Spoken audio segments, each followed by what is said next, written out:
The world is on fire. We've got another case of a black man being shot, slain in cold blood. Up-and-coming congressional candidates and current political leaders couldn't wait to start finger-pointing. And even more disgusting, turning this tragedy into a moment to recruit for more social justice warriors for November's election. I'm about to get on everybody for this. Can we all just take a moment to re-jog our memories about what Booker T. Washington had to say about the Negroes and Negresses in office who benefit from the troubles, hardships, and wrongdoings that the Negro race falls to? This here is a prime example. It's bad enough that our focus in February was on impeachment, which turned out to be a complete and utter waste of taxpayer money.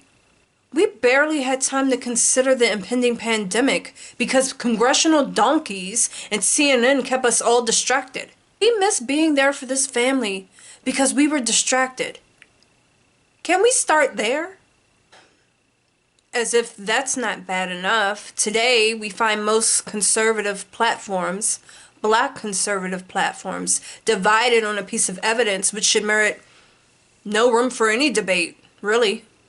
Now, I'm an advocate for thinking for yourself. It's a quality that's ebbing in 2020. However, I'm not an advocate of what's going on today on social media.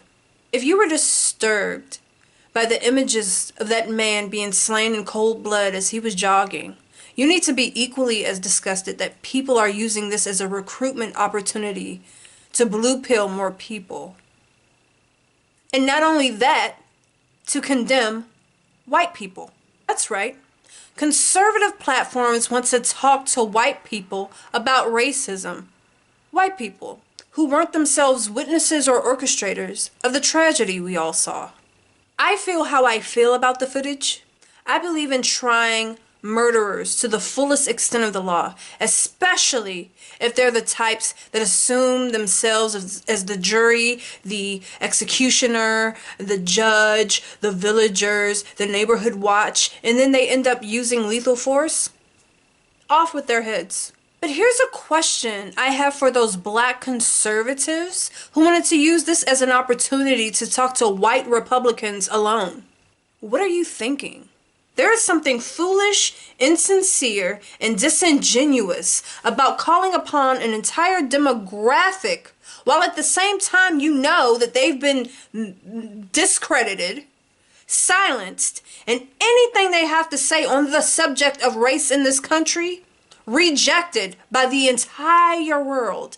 This is the demographic you're going to hold to the standard of denouncing racism, as if anybody gives a shit. I beg the question, why is the burden on white Republicans to denounce racism when the entire world has deleted them from the group chat?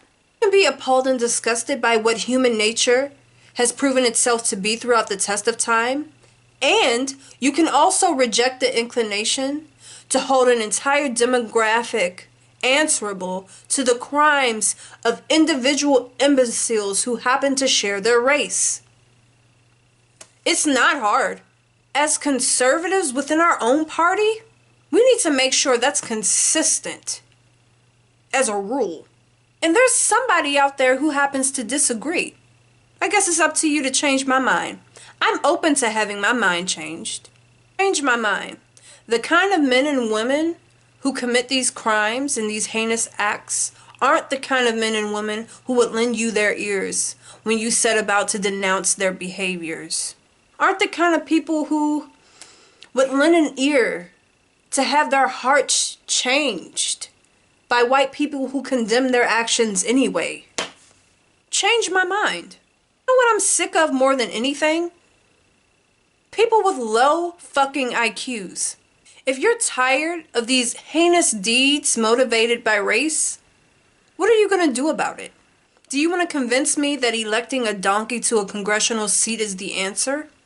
If you believe that electing a Democrat to a congressional seat is the antidote to ending racism, then you're the kind of person who believes that shaving your legs might cure yourself of a headache.